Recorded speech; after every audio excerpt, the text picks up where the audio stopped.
En Hollywood, cuando una estrella muere joven, el mundo entero guarda silencio. Por un instante. Luego, los flashes se disparan. Las portadas gritan titulares. Y las teorías empiezan a multiplicarse como sombras sin dueño. Pero hay muertes que no se disuelven con el paso del tiempo. Al contrario, entre más años pasan, más extrañas se vuelven, porque hay finales que no se sienten como un cierre, sino como una puerta que alguien cerró demasiado rápido, quizás para esconder algo. Durante décadas, los estudios ofrecieron narrativas limpias, sobredosis accidentales, ahogamientos fortuitos, cuerdas mal atadas, y el público, hambriento de respuestas fáciles. Acepto, pero ¿qué pasa cuando las versiones oficiales no encajan con los últimos gestos, con las palabras escritas horas antes de morir? ¿Con los testigos que fueron ignorados? Hollywood ha sido, desde sus inicios, un escenario donde el arte y el silencio han pactado una convivencia peligrosa, donde los contratos valen más que la verdad, donde una sonrisa falsa en una alfombra roja puede ocultar años de miedo, manipulación y amenazas. Y cuando uno muere, es muy fácil llamarlo problemas personales. ¿Pero qué ocurre cuando son 6? 6 muertes. 6 figuras inolvidables. 6 historias que aún hoy siguen resonando como ecos en los pasillos oscuros de una industria que nunca quiso mirar hacia adentro. ¿Fue realmente un accidente lo de Natalie Wood? ¿Marilyn Monroe se suicidó? ¿O alguien se aseguró de que no hablara más? ¿Por qué nadie investiga lo que pasó con Brittany Murphy y su esposo? ¿Muertos con meses de diferencia en la misma casa? ¿David Carradine estaba solo? ¿Qué había en las notas de Heath Ledger? ¿Y por qué la bala de Brandon Lee no era de utilería? Preguntas sin respuesta. Huellas que se intentaron borrar. Pero hoy, vamos a repasarlas una por una. Porque a veces, para entender una vida, hay que mirar muy de cerca cómo terminó. La rubia más famosa del mundo, la risa inocente que escondía un abismo. Marilyn no solo fue un ícono, fue una fantasía colectiva. Su caminar, su voz suave, su lunar casi diseñado por un director divino. Todo en ella parecía perfecto. Hollywood la moldeó como la mujer más deseada del planeta. Pero detrás de la cámara, Norma Jean Mortensen, su verdadero nombre, no era más que una niña que nunca dejó de temblar. Estudios, contratos, cirugías, clases de actuación, relaciones pautadas como estrategias de marketing. Marilyn no tenía horarios ni voz propia. Era propiedad de los estudios, del público, de todos, menos de ella misma. Durante años, se le vio sonreír al borde del colapso. En cada gala, una máscara. En cada entrevista, una versión ensayada. Pero sus diarios, años después, revelaron un mar de pensamientos oscuros, angustias que nadie quiso escuchar. Y luego estaban los Kennedy. Se decía que tuvo relaciones íntimas con John F. Kennedy y su hermano Robert, que sabía cosas, que preguntaba demasiado, que estaba escribiendo algo el día que murió.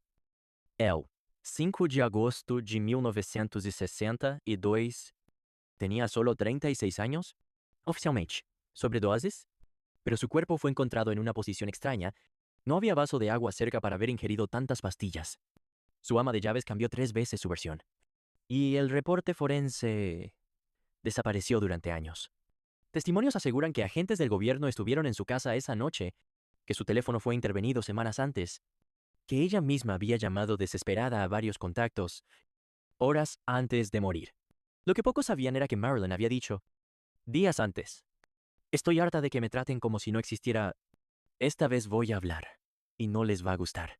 Oh, nunca lo hizo. ¿La silenciaron? ¿O solo fue otra víctima de una industria que devora a sus propias musas? Su rostro era el de la ternura. Desde niña, Natalie Wood fue la promesa del cine estadounidense. Dulce, valiente, maguizó. A los 8 años, ya trabajaba bajo reflectores y antes de los 30, había compartido pantalla con los más grandes.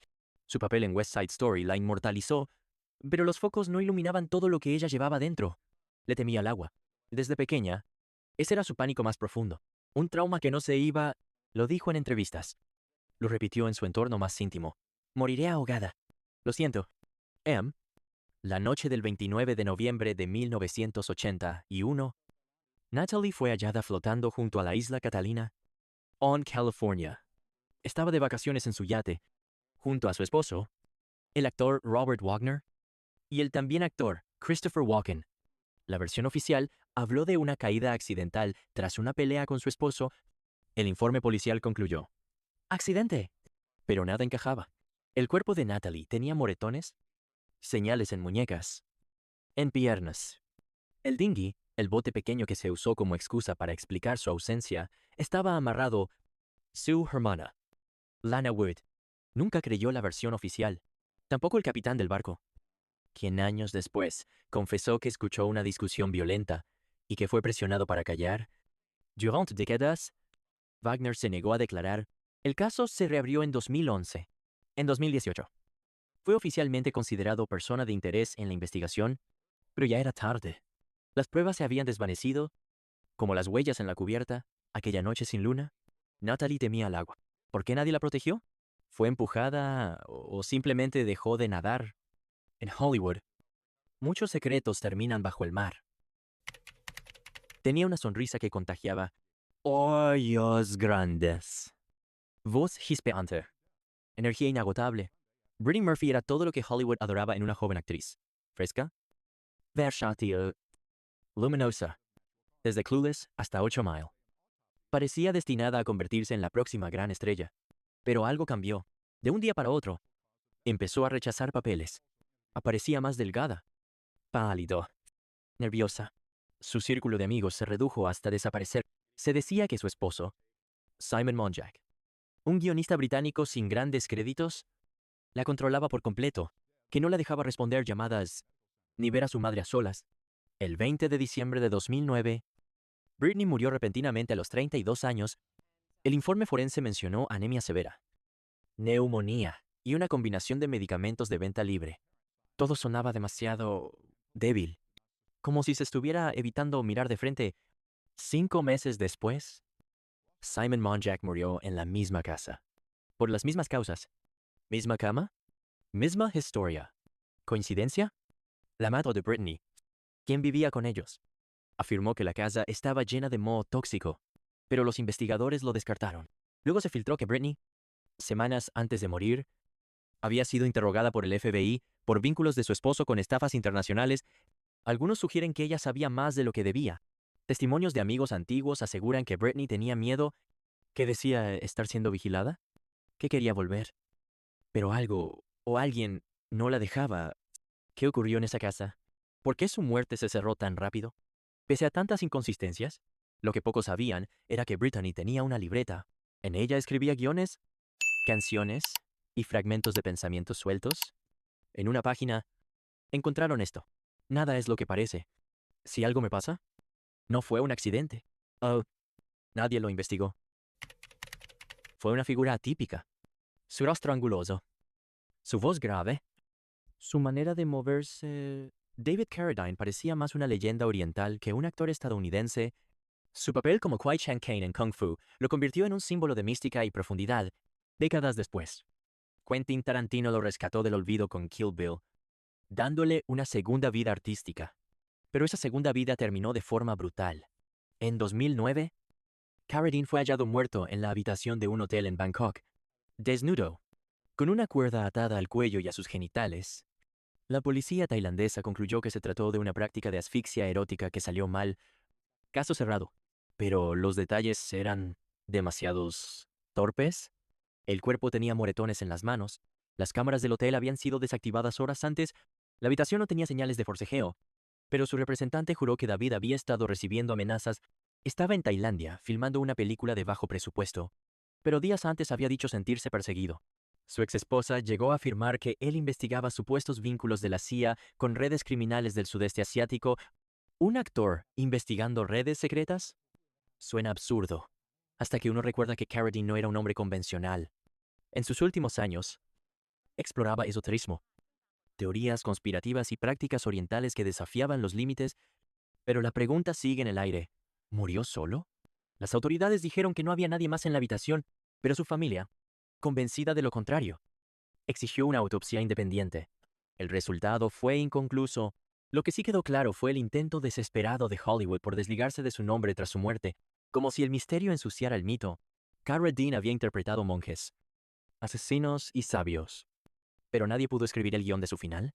Y a veces, cuando nadie quiere contar el resto de la historia, es porque esa historia aún está viva. Tenía una mirada imposible de descifrar, ni fría ni cálida, ni ausente ni presente. Heath Ledger Few. En vida. Un actor que parecía demasiado joven para cargar con tanto peso desde Brokeback Mountain. Ya se notaba que no interpretaba, se transformaba, pero fue con The Dark Knight cuando cruzó una línea invisible. El Joker no solo era su personaje, era un espejo roto que nadie más se atrevió a mirar de frente. Tras el rodaje, Heath comenzó a aislarse. Dormía poco. Anotaba ideas obsesivas en un cuaderno lleno de garabatos, frases de Nietzsche, recortes de payasos. Decía que el personaje aún lo perseguía, que no podía pagarlo. Las entrevistas lo mostraban inquieto, evasivo, con una sonrisa que no le llegaba a los ojos. El 22 de enero de 2008, Heath Ledger fue hallado sin vida en su departamento en Nueva York. Tenía 28 años. La autopsia indicó una sobredosis accidental de medicamentos recetados para el insomnio, la ansiedad, el dolor. Pero algo no cuadraba. Horas antes había hablado por teléfono con su hermana. Sonaba tranquilo. Había hecho planes. La mezcla de fármacos que tenía en su cuerpo no debía haberse prescrito en conjunto, y su departamento estaba demasiado ordenado, como si alguien hubiera limpiado algo más que polvo. Su diario, el que usó para preparar al Joker, fue analizado por periodistas. Contenía frases como, hay una línea y ya no sé de qué lado estoy. Muchos creen que el personaje lo consumió, otros que fue víctima de negligencia médica. Y hay quienes sostienen que simplemente sabía demasiado sobre el dolor humano como para sobrevivir al mundo real. Después de su muerte, ganó el Oscar. A título póstumo, la ovación fue eterna, pero él ya no estaba para escucharla. Hollywood lloró su partida, pero nunca explicó su caída. Y a veces, cuando una actuación es demasiado perfecta, es porque hay algo muy real debajo. Era casi un mito antes de ser una estrella. Hijo del legendario Bruce Lee, Brandon cargaba un apellido que pesaba más que cualquier guión. Todos esperaban que fuera el heredero de una leyenda, pero él quería algo distinto. Actuar con alma, no con puños, y lo logró. The Crow, el cuervo, sería su gran salto. Oscuro, poético, violento y bello. El papel perfecto para alguien que, como él, vivía a medias entre la luz y la sombra, hasta que la ficción se volvió tragedia. El 31 de marzo de 1993, durante una escena de acción, Brandon recibió un disparo mortal. El arma debía estar cargada con balas de utilería. No lo estaba. Una bala real, o más bien, un fragmento metálico olvidado en el cañón, atravesó su abdomen. Murió horas después, a los 28 años. Nunca terminó la película. Nunca pudo ver su rostro pintado de blanco convertido en símbolo de culto. La investigación concluyó que fue un accidente técnico, un error humano, una negligencia en la manipulación del arma, pero los detalles eran inquietantes. El encargado de revisar el arma no estaba presente ese día. La producción tenía bajo presupuesto y presionaba para avanzar sin retrasos. La escena se rodó sin supervisor de armas certificado. Nadie revisó 2 veces. Algunos apuntaron a una maldición. ¿Su padre? Bruce Lee. ¿También murió joven? En circunstancias que nunca se aclararon del todo, otros hablaron de mafias asiáticas, de rencores familiares, de mensajes que se ocultan mejor con una pistola mal preparada que con un juicio público. Lo que pocos sabían era que Brandon, semanas antes de morir, escribió una frase en su diario de rodaje. A veces, el personaje te espera al otro lado del espejo. Oh, El Cuervo se estrenó un año después. Fue un éxito. Todos aplaudieron, pero la sombra de su muerte quedó impregnada en cada plano, y desde entonces, cada vez que un actor toma un arma en un set, hay un segundo de silencio que no figura en el guión. Porque Brandon Lee no murió solo, murió con todas las preguntas que nadie quiso hacer. 6 muertes. 6 vidas cortadas antes de tiempo. 6 versiones oficiales que no convencen. En cada caso, Hollywood ofreció explicaciones, algunas técnicas, otras emocionales, pero ninguna definitiva. Why?